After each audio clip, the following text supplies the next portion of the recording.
What's up, y'all? This is the Ghetto Philosophy. I'm your host, Zachariah, and today, we're gonna talk about a little hip hop history, talk about a few important songs. We'll talk about an album that I got in my crate, and I even got a guest coming in today to talk to y'all. So, sit back, relax, and enjoy the show. Welcome to today's segment of Hip Hop History. Today, we'll be diving into the most important songs of 1981 and 1982. In 1981, Jazzy Sensation by African Bambaataa and the Jazzy Five marked a significant turning point in hip hop. It shifted the genre focus from a funk-influenced style popularized by the Sugar Hill Gang to a more electro-driven sound. This change laid the groundwork for future developments in rap, particularly with Bambaataa's groundbreaking album Planet Rock, which was released in 1982. Bambaataa, along with influential DJs such as Kool Herc and Grandmaster Flash, helped shape the early hip-hop scene. Each of these pioneers brought unique techniques to the table. Kool Herc, who is known for his innovative use of breakbeats, Grandmaster Flash for turning DJing into an intricate art form, and Bambaataa for broadening hip-hop's musical taste.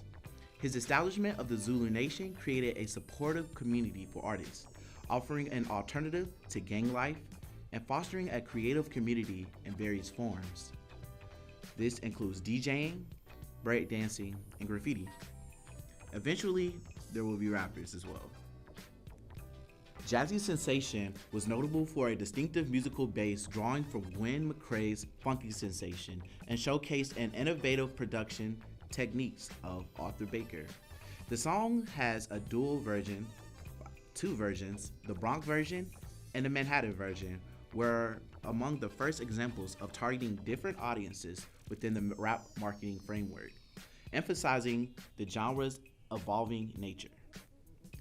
Bambaataa pushed the boundaries of hip-hop, setting the stage for the genre's future and influencing countless artists. His contribution to the music and culture remains significant to the Zulu Nation.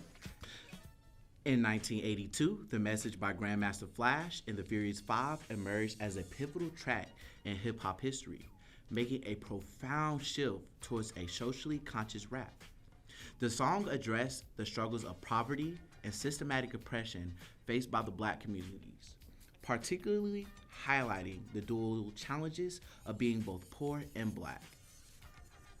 This signified a turning point for rap music, elevating it beyond its initial party roots to explore a more serious social issues. While it wasn't the first politically inclined rap song, The Message revolutionized the genre by demonstrating that hip-hop could convey meaningful narratives.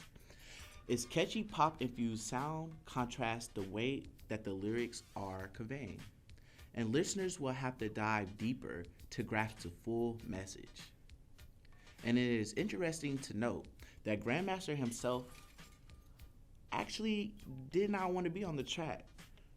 Despite that this song was the group's most recognized record, the song was primarily the vision of Melly Mel. Initially, the group resisted recording the song because they felt as if it was too sad. Yet after it was released, the entire group embraced the song, which not only showcased their lyrical abilities, but also paved the way for future socially conscious rappers in the hip-hop world. Recorded under Sugar Hill Records, which had gained fame with Rapper's Delight, The Message achieved significant recognition, becoming the first rap song inducted into the National Recording Registry by the Library of Congress and earning accolades from publications like the Rolling Stone, which deemed it to be the best rap song of all time. This track legacy is profound as it has opened doors for other generations of artists to address social issues through their music, solidifying hip-hop's role as a powerful medium for cultural expression and commentary.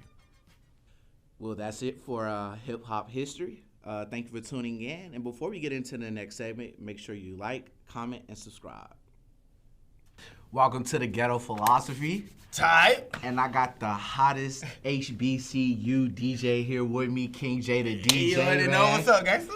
Man, I appreciate you coming out. Oh yeah, man. You told me. Hey, I told him this is my first interview, man. So I had to come out. So he just prepared me for the future. Cool. So I'm gonna go ahead and hop right in it. Oh, yeah. So my first question is, how did you first get into DJing, and what drew you into hip hop specifically? Okay, so boom. So how I got into DJ, so basically just growing up, first and foremost for the people that don't know, I'm from Rwanda. Mm-hmm. So just growing up, music has been in like my family and the culture and everything. So it's just like, okay, cool. So moving forward, I learned how to play the bass guitar. I learned how to play guitar, piano, drums. Like I'm a music junkie. I call myself a music junkie. So what happened? And I used to like mess around with DJing on my tablet. On my tablet, like just mess around with it, and then I started getting. Remember the app you used to use? What's that? DJ Elite or DJ Light something. Okay. It was an app. I forgot what it was. And then what happened? So in North Carolina, we have like a lot of Rwandese here. So usually they be having like functions for all of us to come in together. So I was like 15, 16. DJing off my tablet. Oh, so you was already... Yeah, I was already there getting booked. In there, Yeah, I was already in the door and everything. So as far as with that really, like, I used to mess around with it. And then what really made me take it serious was, like, COVID. Okay. Because COVID, like, you know, everything was shutting down. And everything was just, like, you can't do nothing for, like, 3-4 months. And then that's why I was like, you know what? Let me go in Guitar Center. And I'll never forget this price because that's my first big investment. $747.64. That's what I spent on my DJ board. $747.67? No, 64 cents. 64 cents. Yes, I would never forget to that. To the T. To the T, because it was like, bro, like I was working at Bojangles around that time, and then it was just like, bro, you know, wasn't making that much, so that was my first actual big investment. Like, I didn't even invest in a car yet. I just invested in that. So. That was like, I would say that's kind of like me when like when I started, like when COVID hit, like I was like making music, like I'll write here and there, but it wasn't nothing like I was really like I'm about to put out an album. It wasn't until like, you know, like COVID hit for me when I was like, all right, I don't got nothing to do. All I was doing was just rapping. So, you know. And that's how it was, man, because it's just like, bro, COVID, I was just in the room practicing, downloading music, downloading music. I was like, I even forgot I had a game system. That's how bad it was. In. Yeah, I was too locked in. Like I almost pawned my Xbox.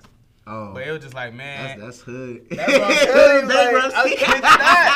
Like that's how focused I was in DJing, and then it made it easier because I knew for a fact, like once everything starts to open back up, everybody gonna be looking for a DJ. So a win is a win. Facts. Right. So can you tell us about the first track that you ever scratched or mixed? The first track I ever scratched, damn. Hold on. The first track, like, hold on. What was the first track that I ever scratched or mixed? Because I remember it was some Sleepy Hollow something. Okay. But then it was just like my homies was on it. Okay. So when I used to try to do house parties and stuff, my homies was on Sleepy Hollow. Okay. Pop Smoke. What's that dude name? I can't even remember his name. But the one Rock, Roll, Control. Not that's him. Lil Kane. That's what I was thinking about. What? I had to think about. What's that? Big Trip. I fell in love with it. What's that? Who wrote that? Is it Rich the Kid? I think about New Freezer. No. I was thinking about New Freezer. I think it's Fazio Foreign. I think so. So yeah, that was probably like the first scene I was in, and then like as far as like the party music, the party hits like Waka Flocka and all that stuff. That's the first thing I remember. My first house party mixing. Okay. So yeah, as far as with that, yeah. So I remember you saying, you know, you remember down to the T like how much you spent on like your first piece of equipment. So what was that first piece of equipment and that you ever used, and how did you like learn to work with it? Okay, that first piece of equipment was a DDJ SR2. And then I feel like, okay, so that was like an intermediate board, I believe, because you had the SB3, the beginner's board, and then the SR2 was the intermediate, and then the, like, I think the 1000 at the time, SRT was like the advanced one. That's what everybody, like, every DJ had at the time. So, and how I learned how to work with it, literally just being in my room, lock myself in the room for hours. Like, I kid you not, I locked myself in the room for hours, and then just locked in, trying to figure out this and that and this, and then I had like a MacBook, 2012 MacBook that I bought from like Amazon. Okay. So yeah, that was a refurbished one. So I just learned how to just put 2 and 2 together and then go from there. So, how would you say your style or approach to DJing evolved like over the time? Good question. I ain't even gonna lie, it evolved like crazy. Cause now that I be thinking about it, from where I started to where I am now, it's completely different. Because when I started, people did not know me as well as now. And then when I started, it was straight, you know what, trap music, hip hop, and then of course like female stuff that female listens to. Right. But now it's just like, now I'm an open format DJ. Like I could DJ a Latin party. Okay. Of course I had Afro beats on lock because, you know, I'm from Rwanda, so it's just like Afro beats, Caribbean parties. I could DJ like almost anything now. And then as far as with my face card, as far as with DJ wise, it's more known now than it was like 2020, 2021. Okay. So that's smooth.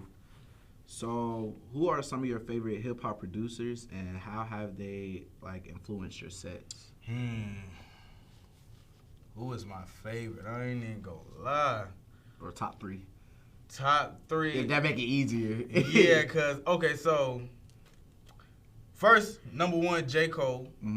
As far as producer-wise, J. Cole. Like, that dude, I ain't even gonna lie. He really, the music, because I used to be a big J. Cole fan. Right. So, I'm still am. Okay, so I was going to say, like, not used to, but, like, I still am, because that's my dog. Yeah. Hey, J. Cole, if you ever see this, yeah, let's collab on a beat or something. But, yeah, J. Cole, he really influenced me a lot because it just, like, as far as, like, the melodies and his beats and everything, that really just, and then as far as like how he makes his own beats and then get on that really influenced me because it's just like, okay, I can make my own mixes and turn up the whole party with that. And then I say DJ Khaled, but with him, it's just like, bro, he's on everything, so it's just like, who knows if he makes them or it's just his work ethic. Right. Back then was like his work ethic was crazy, so it just, that's what really pushed me as far as it's like, just keep going and actually put in that work as far as like what I want to do. Okay. As far as the DJing. And then, third, man, I ain't even gonna lie. Third, I would say Dr. Dre. Dr. Dre? Yeah, because I kid you not, when I watched, my favorite movie of all times was Straight Outta Compton. Okay, I remember. And then when I seen how he started and then where he is now and then how many sacrifices he did and how many sacrifices he made and all this stuff, like that really just pushed me to like that really influenced me because it's just like, it doesn't matter where you at, it doesn't matter if you're on the high, don't be scared to start over, don't be scared to just keep going, don't be scared of people just messing up your dreams and stuff. Right. Okay. So, do you have a specific approach when you craft a set for like a live performance? Yes. Go in there and go with the flow. Go with the flow. Cause me personally, like, I kid you not, every setting. One thing I realized about DJing and like DJing wise, it's just like every setting is different. Okay. I can't go in a basketball game DJing what I did at a wedding. Cause nobody want to listen to love songs when they trying to get hyped. Right. I can't go into a funeral playing stuff that I played at a party. Right. Because somebody just died. So we just need a little upbeat stuff, not no ratchet stuff. Right. So it's just like every set, you can't go to like an Afrobeat party and play American music. That's it. Got you. So it's just like, me personally, I always go with the flow. I don't create no sets. I don't create nothing. I just download music, put it in certain crates that I have, and then whatever I feel like, or whatever I feel like is good for that moment, or whatever I feel like what song to play is like well for that moment, that's what I play. Okay. And then me personally, like, I just feel like creating sets is crazy because it's just like, if you go home and create a set and everything like that, and then say the set you created was straight trap music, and then you go to the event and then you see straight females. Yes, they want to listen to Boss with D-Lo, but you know what they want to do next. Like they just want to have fun, get turned, listen to Sexy Red. So it's just like stuff like that. So, what role do you think DJing plays in broadening like the culture of hip hop? That's a good question. Really, giving like everybody like as far as like artists, giving them a platform. Okay. Because it be artists that be coming up to me like, hey, can you play my song? Okay, this and that. I'm like, if it's good, it's good. If people's liking it, liking it. And then also, as far as with DJing wise, it expands people's music library, if that makes sense. Well, some DJs would just play the same stuff. But other DJs like myself, like me personally, I like to incorporate new music that just dropped. Like Kendrick just dropped the album. It's like 3 songs on there that I'm about to play whenever I wait at the game tomorrow. Wait, today's Monday, right?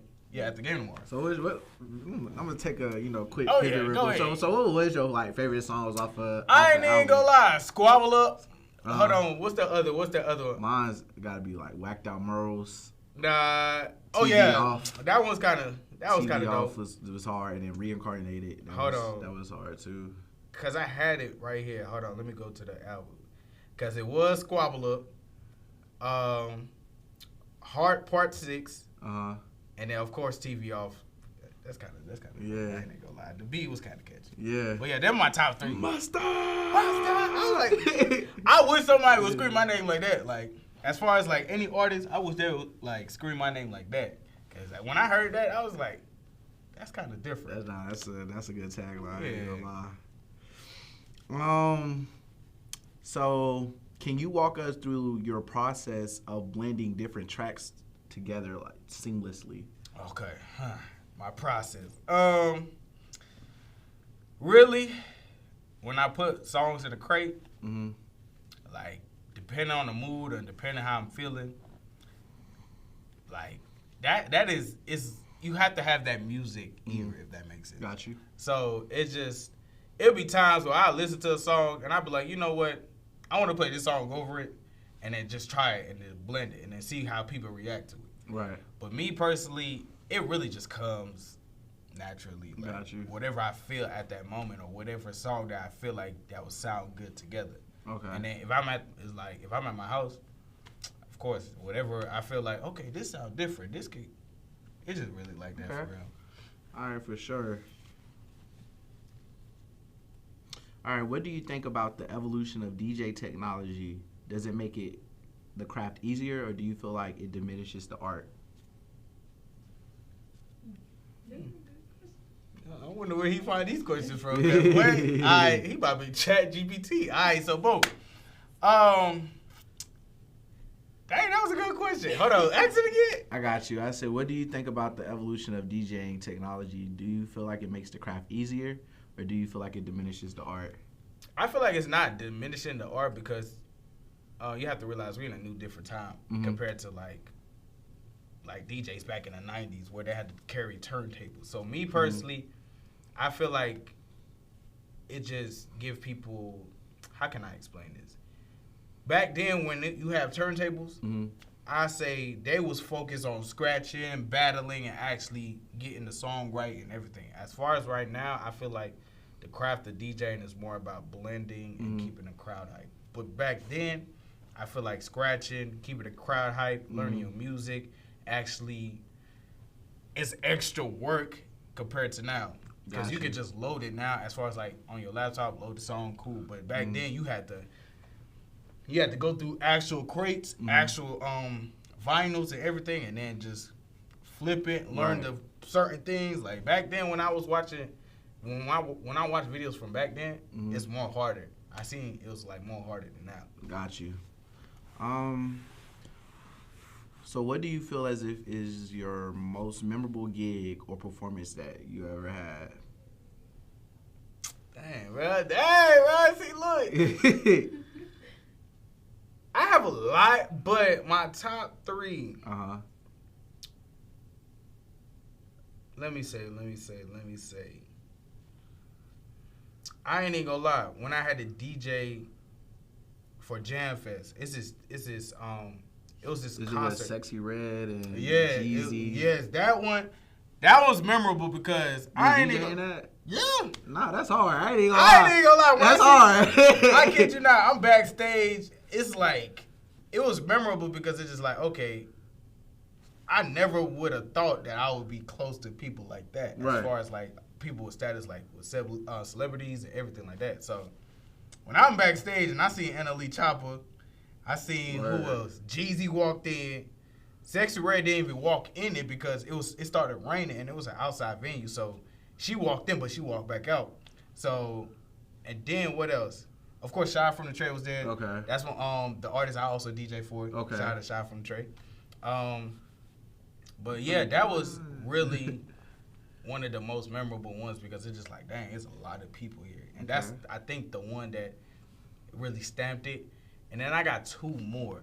I remember, what was it? What was it? Dang. That was a good question. I had it in my head. It was one memorable performance. It was a wedding, my first wedding. Okay. So my first wedding I ever did, like, I was down bad. I ain't even gonna lie. My car just broke down, everything. And then I had the person I was, like, messing with at the time, she had to drop me off there and pick me up. And then I'm over there, man. I didn't even charge them my full rate because I was just like, dang, man, I just want to do this, get my money, get my bread, cool, leave. But then that really taught me, like, it doesn't matter your situation. Always look out the positive outcome because after that wedding, I kid you not, I rocked that wedding so much. After that, I got booked for 3 more weddings.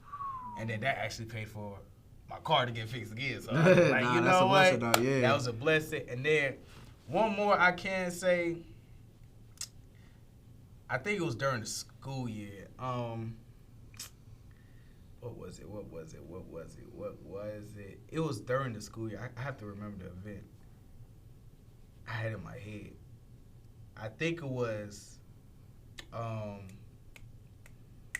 would say Yardfest. Yardfest? Yeah. I was like, I wonder if Yardfest was one of the ones. Yeah, I would say Yardfest as far as with the school because it's just like, I remember coming on campus before I was even in the school. Like, I remember coming on campus and used to go to the Yardfest. And I was like, okay, one day I'll be up there. And then I remember it was, 2021, I believe, or nah, I lied, 2022.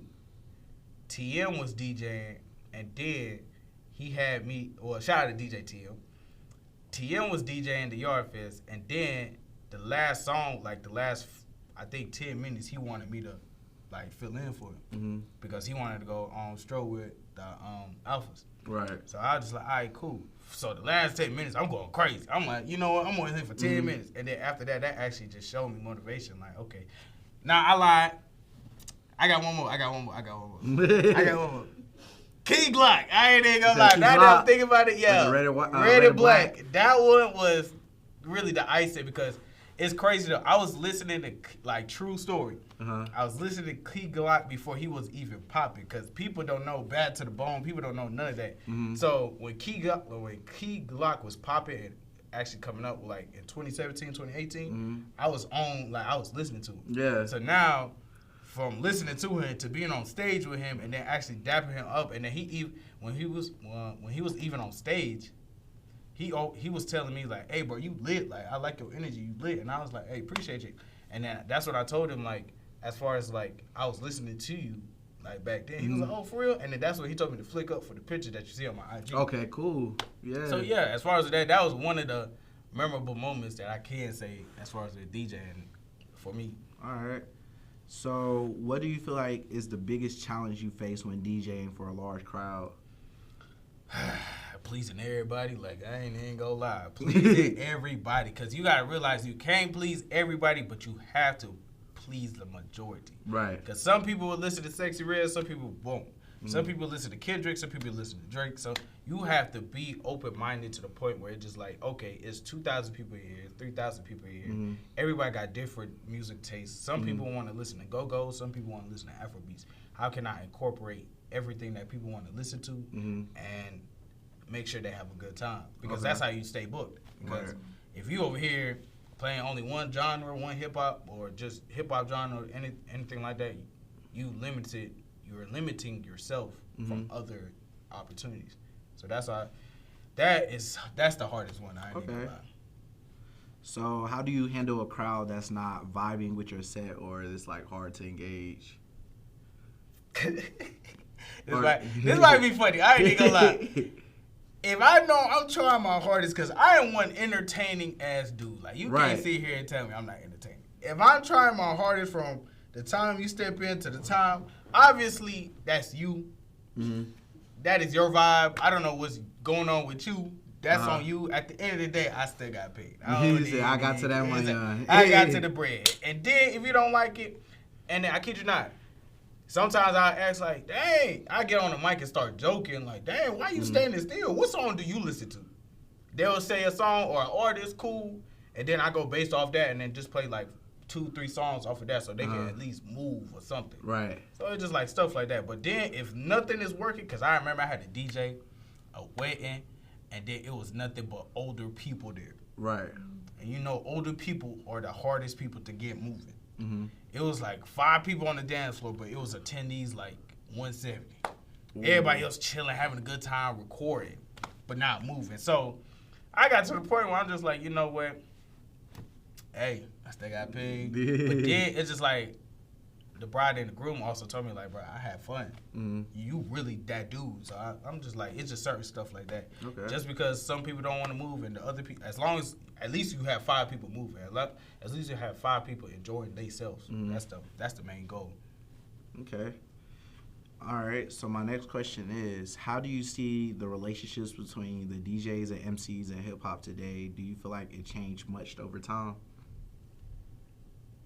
That's a good question too. Dang, okay. Changed over time? I feel like it did because like you gotta realize every day you wake up, it's something new. Right. So it's just like I feel like nowadays MC and DJing changed compared to like I say back like let me say 10 years from now. Because 10 years from now, you will see an MC, you will see a DJ. Nowadays, you'll see me. I'm a DJ / MC. Right. So it's just like I feel like it changes like that. But then, I kid you not, that's a good question that I have no answer to because every day it's something new. Every day is something new. Every day people perfect their craft and everything. So, yeah, just. All right. So I would say my next question is, how do you view the shift towards curated playlists and DJ-less events in some venues or parties? You said what? How do you view the shift towards curated playlists and DJ-less events in some venues or parties? So, like, venues or parties that all got DJs, they just using playlists for the party. That's a waste of time. I ain't even gonna lie.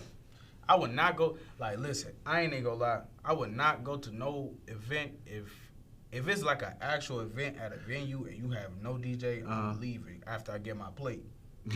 After I get that plate, I'm gone. Like, you ain't gonna see me there for the whole time because it's just like, what's the point? Right. If I wanted to listen to a playlist, you could have just sent me the playlist. I'd listen to it in the car.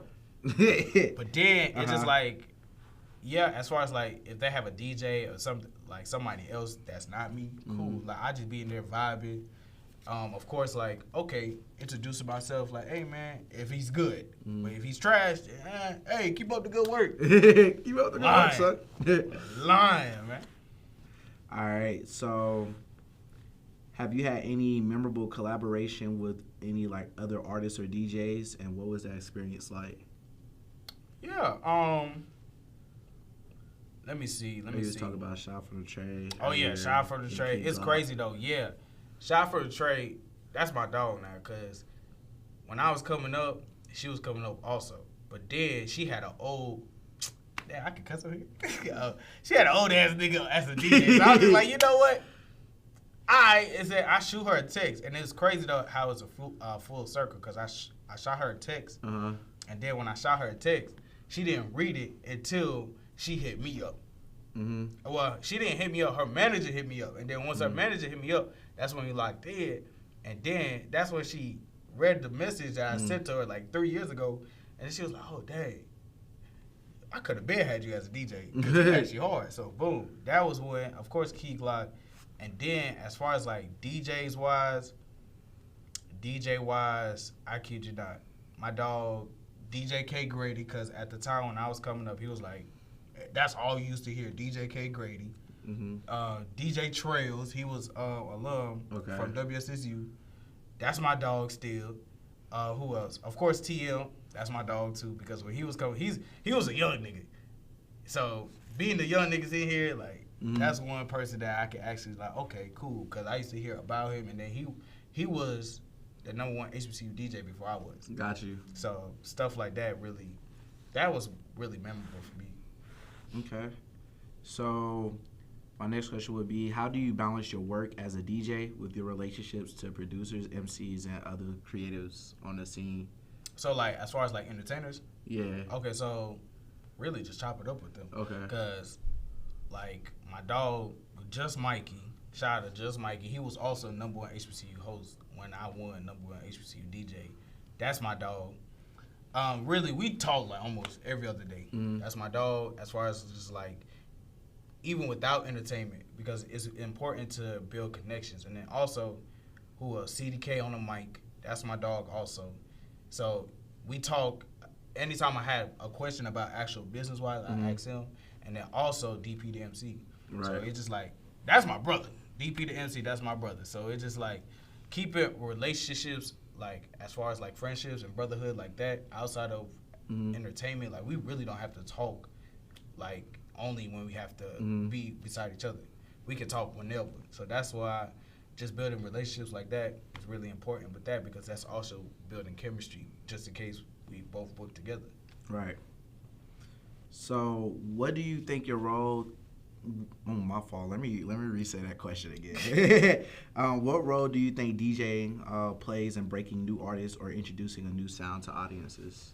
It plays a big role because, I kid you not, it plays a big role because, like, me, if I'm DJing basketball games, football games, weddings, club events, parties, those are people that you have to get into. Like, those are people, ears that you have to really reach. So it's just like, if you're an artist that wants to get your music played and you want to get your music out there, yeah, social media is there, but then, be honest, like, how many artists actually put in that work on social media? True. Like, yeah, you could get a poppin' song, but okay, you have to keep getting that song replayed, if that makes sense. Right. Because one thing I realized, like that Future album, what's that song? Plutowski? Yeah. Yeah, so when it dropped, people wasn't listening to it. They was listening to it, but I remember playing that in the club, and then people was just standing there like, what's this?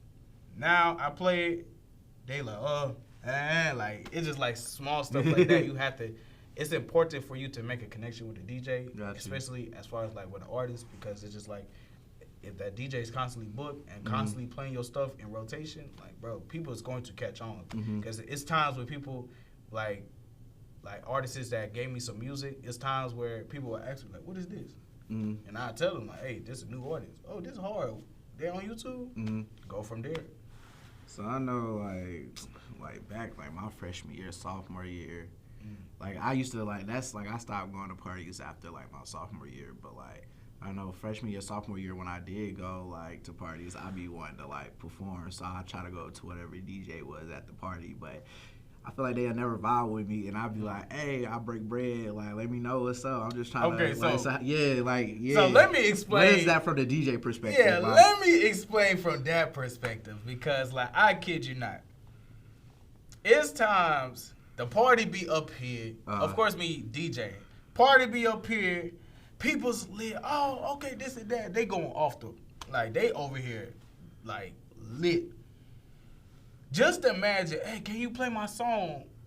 And the party is lit. And then you play the song, people stop moving. And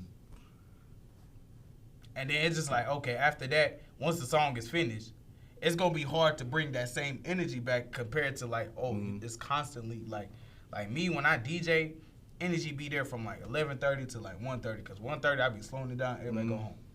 But then, if I start playing from, like, if the energy from 11 to 12 was lit, and then I stop and play the song that's like, okay, this is not really it.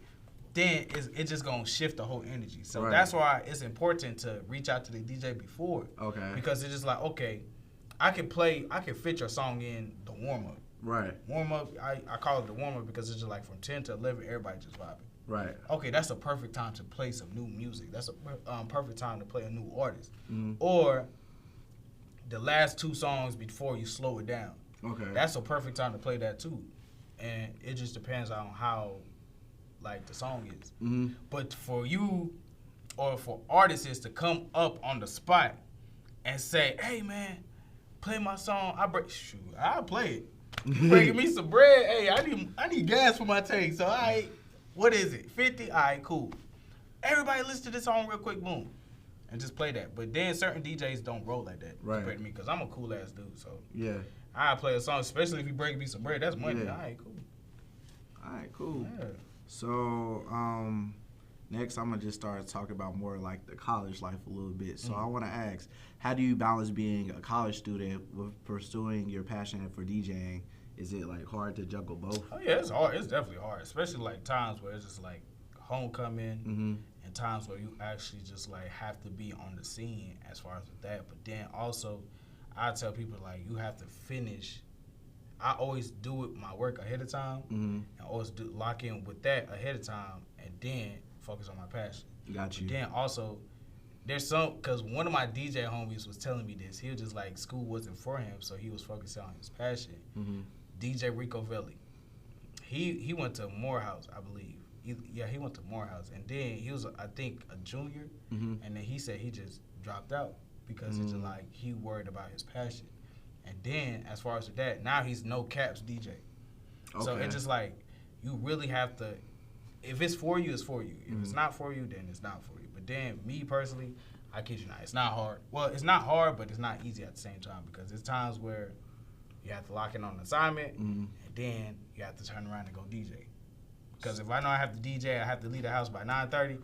I gotta finish these assignments by 7:45 or something. And if I don't, then hey, can you extend this assignment? Open this back up for real quick. and that's why, as far as with a college, as far as like being in college, that's why it's important to make connections with your professors. Gotcha. Not just going into class and just being there, do your work. Right. And It's nah. like, yeah. It's times where I be talking to my professors, and even though they just be talking about nothing, I just be talking because now building that relationship. If I ask for a favor with an assignment, hey, can you like look out for this? Right. They gonna look out. That's smooth. So what is your major? Oh, mass communications. Okay. That's my major. That's smooth. That's my minor. So. Oh, yeah, tight. Yeah. But yeah, I'm about to switch my major though, cause You finna switch it? yeah, cause I got an LLC and I wanna learn more about business. So you finna like switch it to business? Yeah, Are you business. gonna like change mass comm to like your minor? Yeah. That way? Okay, that's smooth. Yeah, That's smooth. tight. All right. So, do your studies influence or inspire your work as a DJ, if at all? Yeah, like the stuff I learned in mass comm, I'm like, okay. But then it's just like, I kid you not, the stuff I learned in mass comm, I was already doing it. Okay. So that's what really pushing me to learn as far as like switching my major. Gotcha. Because it's just like, okay, everything that I learned in mass comm, I'm really doing it as a DJ.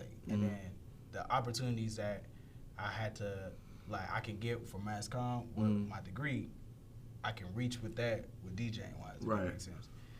So, yeah. That's smooth, because I know you was talking about J. Cole earlier, and he had majored in mass comm in college, so, yeah. Have you found that being a DJ has given you a unique edge in the college community or in your studies, or? Yes. Okay. Like, I kid you not, being the #1 HBCU DJ and then people just knowing about King J the DJ, man, I kid you not. That is different.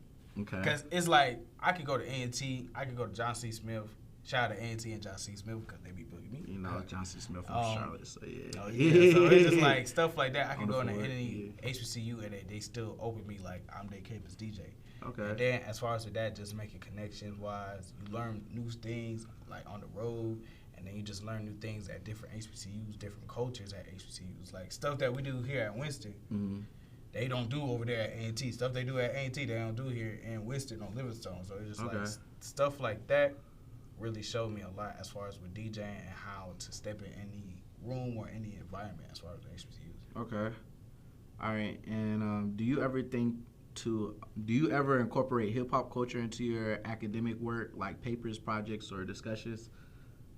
If I have to write about it, yeah. Okay. But if I don't, work smarter, not harder, man. That part. Mm-hmm. How do you manage your time between schoolwork, DJing gigs, and practicing? Do you have any tips for like staying organized? Okay. Me personally, I came to the point where I don't like. This might sound kind of weird. Nah, but probably the same way. So I don't practice DJing no more because I mastered the craft. So all I do is take an hour out of my day to download new music. So that's really download dirty and clean. As far as with that, really just writing stuff down because you tend to forget, and then I kid you not, I'm trying to fit like how can I explain this? Because my schedule be all over the place, but then I'm still organized, if that makes sense. Yeah. So with school and stuff, lock that in, finish that, and then whatever I had to do, even if I want to chill, do that. So always finish schoolwork and then always lock in on everything else, if that makes sense. Yeah. Okay. Nah, I'm definitely the same way because. But I kid you not, like my schedule be everywhere, and then it's just like when I be getting booked and stuff, I always have to plan accordingly to that too. So if I have an assignment due on a Friday and I'm booked on Friday, then I have to finish that on Thursday or Wednesday. Yeah. So just like stuff like that, plan ahead. So how has college shaped your experience on music or introduced you to new genres or sounds that you might have not explored? It shaped me because, dang, where you getting these questions from, bro? Like, it shaped me a lot because it's just like, they are good questions. It really shaped me a lot because, like I said, everybody that goes to college is from a different spot. Like, everybody's from a different place. Like, you got people from Charlotte, you got people from Virginia, you got people from Maryland, you got people from Florida, you got people from Cali, you got people, like, it's just, you will meet a lot of different people. So that opens up your genre of like, or it opens up your mind of music because the stuff that you listen to in North Carolina, they not some of the stuff they would listen to in Maryland, but then they also want to bring that Maryland so they can feel home. Got you. So it's just like certain stuff. Hey, what you listen to in Maryland? So this and that, they'll put me onto some music or what you listen to in VA. That go, like it's just like certain stuff like that opens up. Especially that I feel like college really helped me as far as with DJing wise. Okay. So, what do you feel like the hip hop scene is like here at SU, and are there a lot of opportunities for DJing or to get involved? Yeah, I kid you not. Like the hip hop scene here is lit. They be coming up to me, hey, make sure put this in the crates. like as far as with that. Here, the vibes here, I would say this now. The vibes here at Winston-Salem, the illustrious Winston-Salem State University, you cannot get that vibe nowhere else. Because it's just like everybody here is so open. Everybody here is so it's like they love to critique certain things, but then they also love to see you be great. So it's just like if I'm DJing all the time and they ask me like, can you play this? I'm like, yeah, I'm gonna play it. I don't care. That's your song. And then as soon as I play it, I will be looking for them. Like, hey, got your song. And then I feel like with opportunities here, it's always opportunities anyway. It's just how you use it, how you get to it. Like, people think it was easy for me to just come on campus and be the campus DJ. Nah, I had to get people to forget about DJ TM. Shout out to TM, but everybody was worried about TM. Like, where's TM? Oh, my God, this ain't going to be the same, this and that. But then it's all about how you open up, how you find your resources, how you take that opportunity, and then just really like how you evolve from that.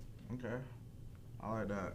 Are there any college events or student organizations that you worked with, and how do you see your role as a DJ in these environments?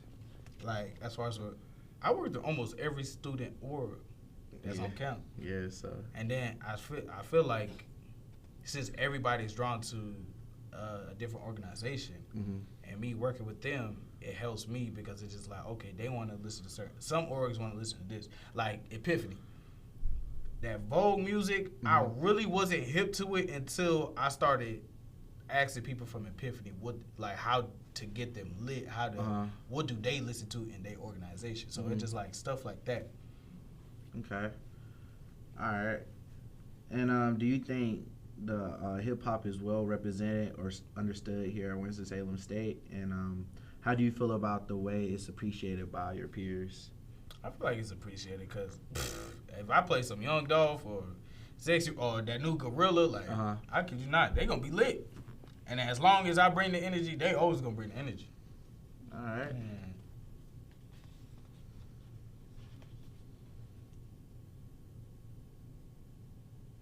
All right. So what is the most important lesson you learned as a DJ that you think has helped you in your college life or career? Damn.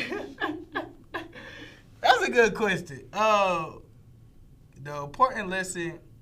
I mean, I know you was talking about earlier, like with the wedding, and you just had a lot of stuff going on. One of the important lessons that I learned is how to make like yourself like relatable. Okay. Because one thing I realized about me, like I make myself so relatable to the point where it's just like, because me, I really don't be like I'll be DJing, but then I be more focused on talking to people than actually DJing, because it's just like that really just pushed me to the point where how I can master both as far as like MCing and then DJing wise. So ask the question again one more time. What is the most important lesson you learned as a DJ and that you think helped you in your college life or career? Okay, make yourself relatable, stay up to date. Also stay up to date with music, because people get tired of hearing Finito. That Finito came out in 2013, so find others. Like I'm telling you, I got tired of Finito. That's why I don't want you to play it like that. But update your crates, and then just make sure everybody's having a good time. Okay, that's really that. And then don't be. You can be cocky, but don't be cocky to the point people like confuse that with your actual personality. Okay. So I got 2 more questions that I'm gonna ask you, and the first of those 2 is, what is one thing you wish more people at SU knew about being a DJ? DJ, this camera on my head. Yeah. DJing is not easy. Like that is one thing. Forget 2. That is one thing that I want people to understand. DJing is not easy at all. They think people would talk this and that, say this, oh wait, the DJ sucked, the DJ this and that, oh, King J play this and that. That is not easy, because you have to realize you are really the person that is responsible for the whole vibe. Yeah. You are the person that is responsible for everybody to have a good time. Right. Plus, just imagine you trying to be responsible to make sure everybody's having a good time. Then you have to be responsible of learning how to blend something. Then learning which, like me, I have to think about 6 songs ahead. Right. Compared to like, if I'm playing one song, I have to think about the next 6 songs. Right. So it's just like stuff like that. You really have to multitask while you DJ. Okay. And people don't understand that. People can just think like, okay, I could just go behind the DJ board and actually DJ. Nah, you have to learn certain things. You have to, like, especially like mixing things and all that other stuff. Like, bro, that is not easy at all. So everybody that's watching this, that's going to be watching this, remember, DJing is not easy. It takes time. All right. And the last question that I will be asking is, what advice would you give other people here at SU who want to pursue DJing while focusing on their education?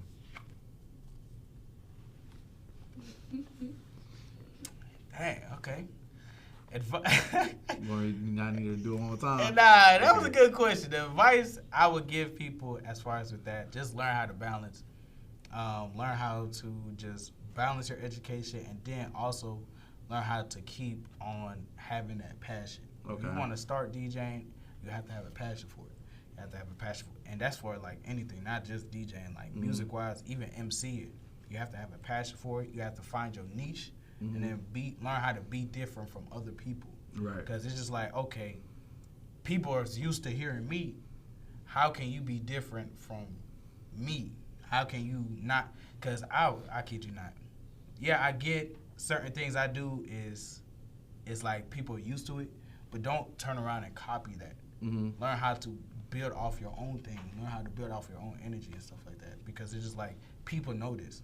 Mm-hmm. So, and then even, I kid you not, just stay consistent with it, and then just stay and just organize your day. That's all I really like as far as like advice. All right. For real. Well, bro, I appreciate you coming out on my show, The Ghetto Philosophy. Of course. This your first interview. This is my first interview, bro. I was nervous. I was stuttering my words, but hey, we got through it. Yeah, man. Yeah. So, yeah, his first interview. This is my first guest. So, yeah, y'all stay tuned. Hey, man. Also, follow me on IG, King J the DJ. And then I'm also streaming, too. So, follow me on Kick, King J the DJ. So, yeah. We out here. What's up, y'all? Welcome to this segment of Diggin In The Crates. I'm your host, Zachariah. And today, I went into my crate, and I decided to pull out this timeless, this classic, this no-skip album titled Goodbye and Good Riddance by Juice WRLD. And I know Juice WRLD Day is coming up. It's around the corner. He also has his album, The Party Never Ends, dropping pretty soon. And I just felt like this was the perfect album to just pull out of my crate as of right now. Just his talent is just raw, man. Like Juice WRLD alone, he's the reason I just came up with the segment called Can You Rap or Can You Cap, because you know, he just can go off the top and just flow for hours and just non-stop, just similes, metaphors, you know, punchlines, taglines, making hooks up on the spot. Like, that's true talent, and I want to feel like I could be that person to help pull that up out of people. So, you know, I want to go ahead and just kind of dig into this album a little bit. I'm gonna step a little closer. Y'all can see the album cover a little bit. You feel me? You got the car that he brought it in. You can tell that he got the 999 in front of it. It's a little blurry, but yeah, he got the 999 in the front. Obviously, you know, that's him driving in the car, and the old girl, I guess that's the one that's in the skits, you feel me? And obviously, you know, you got the album title. And I feel like that's pretty cool. It's all, you can tell like this is all hand drawn, and that's really neat. And then, you know, there's the back of the vinyl, and it has just the names of the songs. You know, not too much, just more artwork, which is also hand drawn, and it looks really nice, really cool. And then when you just pull this out, you know, on side A, you know, you can't really see it right here, but it has the titles of all the songs that's on the album, along with side B as well. So you can't really see it, but yeah. So one of my personal favorite songs off of this album would have to be Lean With Me. And I say this because Lean With Me is the song that put me onto Juice WRLD music. And I remember this album came out when I was a freshman in high school. But during that time, that's when like Lucid Dreams was going crazy. You know, obviously I knew the song, but it wasn't nothing I was like going too crazy about. And I remember I was working at Domino's on Freedom Drive in Charlotte, you know. Shout out Domino's. No sponsor. But yeah, I was working at Domino's my sophomore year at Freedom Drive, and one of my coworkers, he was talking to me about like Juice WRLD. He was like, do you listen to Juice WRLD at all? And I'm like, nah, not really. He was like, bro, his music's hard, like you need to listen to him. So, you know, he put me on a song called Lean With Me, and you know, that song just kind of resonated with me, and I just kind of went back and listened to the album, and it was just, remember, it was just like, wow, like he really went like crazy with this album, man. Especially, you know, this is like kind of during that SoundCloud era So you're getting all of these new and these different sounds just coming up out of those eras, and Juice WRLD was one of those, just melodic, and he had this kind of pop feel to some of his songs, and just being more vulnerable, talking about his emotions, and like, yeah, he definitely like paved his own way, his own like path, and being able to just do that so young is just crazy to me. And like just on this album alone, like you go on Spotify, like All Girls Are the Same, over 1 billion streams, Lucid Dreams over 1 billion streams, Wasted over 1 billion streams, like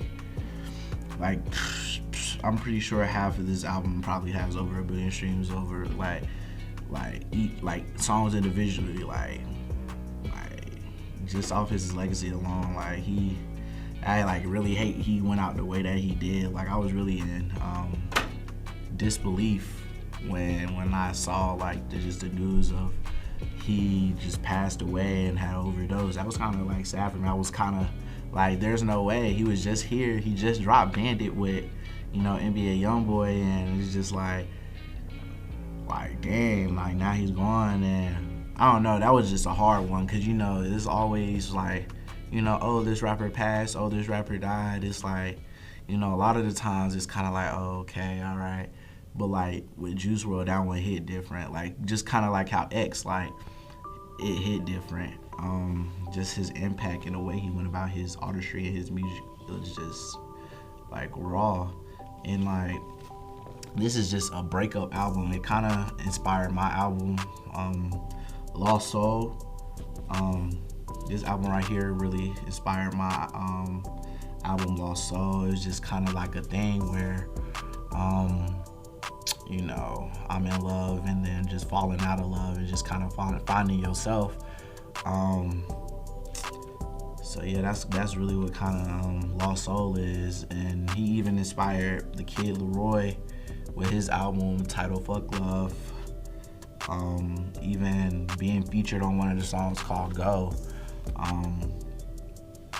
Yeah, and with that, and Kid Leroy just going crazy, and Juice WRLD being able to just mentor him and put him on in the game.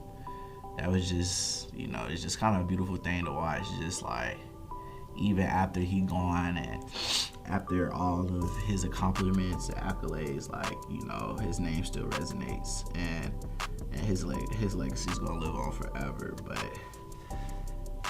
with that being said, I hope y'all take the time out for Juice WRLD Day to listen to Goodbye and Good Riddance. And even when the party never ends, yeah, I hope y'all listen to those too. And just think about it. I have a song dropping called Bad Day Demons, and it's like it has that Juice WRLD kind of feel to it, just talking about mental health and just making sure you're in the right headspace. And even when it feels like nobody there for you, nobody on your side, your prayers not working, it's just like finding that peace within yourself. So yeah, man, rest in peace to Juice WRLD, man.